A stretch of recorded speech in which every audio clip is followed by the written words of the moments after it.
ناظرین، میں آپ کے ساتھ ایک کہانی شیئر کرنے جا رہا ہوں۔ تو اس کو شروع کرنے سے پہلے میں آپ سے گزارش کرتا ہوں میری چینل ضمیر کی آواز کو آپ شیئر کریں اور سبسکرائب کریں۔ تو ایک بادشاہ تھا، اس نے اپنے وزیر کو کہا کہ میں تمہیں آدھی سلطنت دے دوں گا اگر تم میرے 3 سوالوں کا صحیح جواب دو۔ تو بادشاہ کو آدھی سلطنت کا لالچ بھی تھا، لیکن ہاں اگر جواب نہ دیے تو پھر سزائے موت۔ تو اب اس نے بڑے جھجکتے ہوئے انداز میں پوچھا جی وہ سوال کیا ہیں؟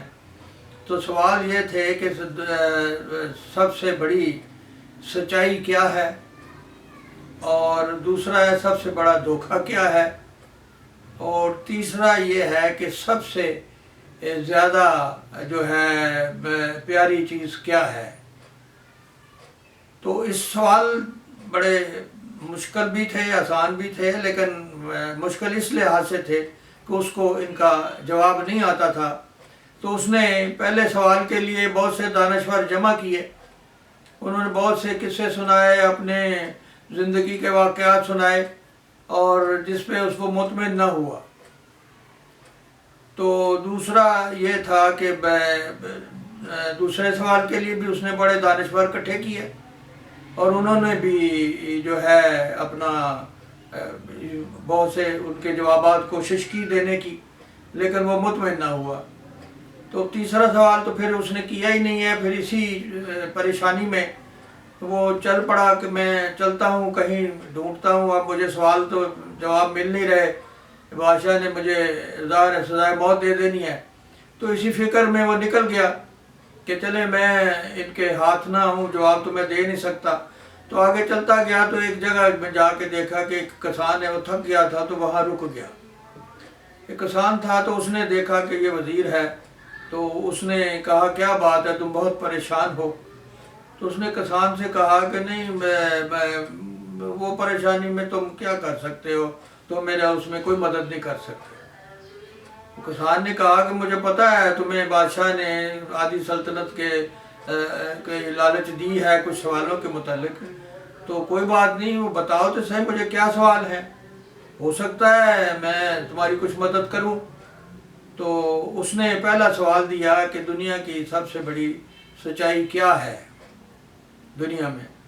تو اس نے کہا کہ اس کی سزا جو ہے یہ موت ہے، سب سے بڑی سچائی تو یہ ہے کہ موت ہے، کہ انسان نے مرنا ہے۔ پھر دوسرا سوال اس نے کہا کہ سب سے بڑا دھوکہ کیا ہے؟ تو اس نے کہا زندگی ہے۔ اب تیسرے سوال پہ آئے تو انسان کی جو زندگی ہے جو یہ سب سے بڑا دھوکہ ہے۔ تو تیسرا سوال جب آیا تو اس نے کہا پہلے میرے سے بات کرو کہ مجھے کیا دو گے؟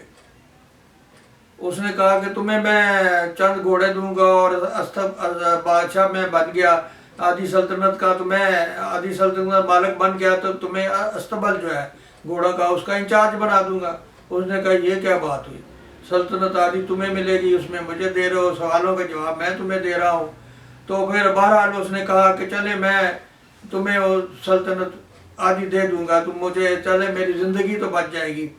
تو اس نے پھر اسی طرح دیکھا کہ ایک پیالہ تھا، پیالے میں دودھ تھا، تو وہ دودھ ایک جو بلی آئی، اس نے وہ دودھ پیا، اس میں سے کچھ چھوڑ دیا۔ اب اس نے کہا کہ اب تیسرے سوال کا وہ جواب جاننا چاہتا تھا، تو اب اس نے کہا کہ یہ دودھ جو ہے پیو۔ اب وہ بڑا تل ملایا کہ یہ کیا سوال ہوا، یہ کیا بات ہوئی کہ دودھ پیو۔ اس نے کہا اب تم نے وہ جواب لینا ہے تیسرے سوال کا، تو یہ دودھ پیو۔ ان چاروں اس نے دودھ پی لیا۔ تو اس نے کہا کہ تیسری جو ہے بات جو ہے وہ انسان کی حرص ہے، جس سے چمٹا رہتا ہے یا اس سے بڑی محبت کرتا ہے۔ اب یہ حرص ہے تیسری، جس سے تم نے یہ دودھ جو بلی کا جھوٹا دودھ جو ہے وہ پی لیا ہے، صرف اس لیے کہ وہ اس حرص سے کہ تمہیں سلطنت ملنی، آدھی سلطنت ملنی ہے۔ تو یہ تینوں کو مجھے تم سے کچھ نہیں چاہیے، میں نے تو ویسے ہی بات کی تھی، تو تمہیں یہ تینوں سوالوں کے جواب مل گئے ہیں۔ تو اس لیے اس نے وہ تینوں سوالوں کے جواب لیے اور چلا گیا، بہرحال اس کی زندگی بچ گئی۔ اور ان تینوں سوالوں میں بہرحال بہت سے جو مطلب ہیں یا معنی ہیں چھپے ہوئے ہیں، کہ اصل میں بات تو یہ ہے، سچائی تو یہی ہے کہ موت جو ہے وہ فی الواقعہ یقینی ہے، اور وہ اس حقیقت سے کوئی مفر نہیں ہے، تو اس کی تیاری جو ہے انسان کو کرنی چاہیے۔ ورنہ اگر زندگی جو ہے، جو سب سے بڑا دھوکہ ہے، اس میں مشغول رہے گا زندگی کا کاروبار میں، تو ظاہر ہے پھر کچھ ہاتھ میں نہیں آئے گا۔ تو حرص اس بات کی کرنی چاہیے کہ جو آخرت ہے وہ درست ہو جائے، اور اس میں نہ اتنی زندگی سے اتنا پیار ہو، اور یہ چیز مد نظر ہو کہ جو آخر انجام ہے اس کے لیے کوئی اچھے کام جو ہیں وہ کر گزرے۔ اس واقعے میں یہ سبق جو ہے وہ ملتا ہے۔ تو اللہ تعالی ہمیں اچھی سوچ کی توفیق دے۔